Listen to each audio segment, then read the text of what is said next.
We are back 7:44 this morning with In Depth Today and some very hopeful news for the tens of thousands of Americans who are diagnosed every year with rectal cancer. It's one of the most lethal kinds. Well, in a new study, an immunotherapy drug delivered unheard of results. Every single patient involved in this trial seemingly cured. Yeah, that headline just grabbed us. NBC medical contributor Dr. Natalie Azar joins us with what we need to know.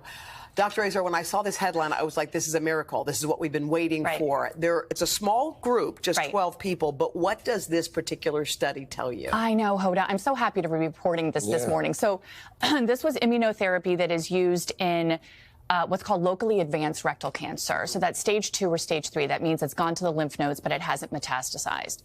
And the standard of care for this kind of cancer usually involves chemotherapy, radiation, and then surgery, which, as you can imagine, leaves people with significant disability. And only about 25% of those folks will have a clinical remission.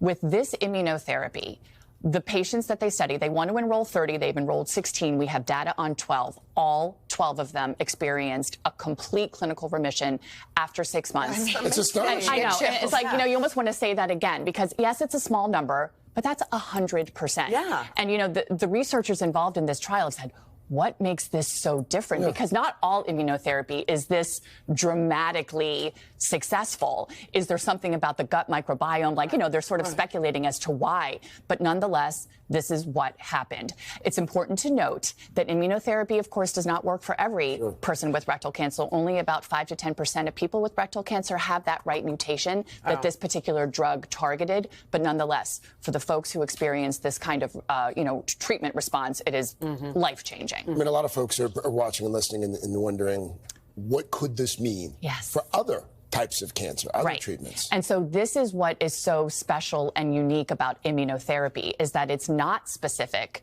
to an organ. It's specific to this mutation that multiple different cancers actually have. So it was used in rectal cancer, but it's being studied in a variety of other cancers. I think we have a graphic for our viewers. It can be used in gastrointestinal cancers, endometrial cancer, breast, prostate, bladder, thyroid. And these researchers are also enrolling folks with early pancreatic cancer, which we know, of course, is traditionally very challenging to treat. We know you're going to keep your eye on this one. Dr. Azar, good news. And we're going to have more in the third hour as Thank well. you. So we'll talk about some more. Thank you, Natalie.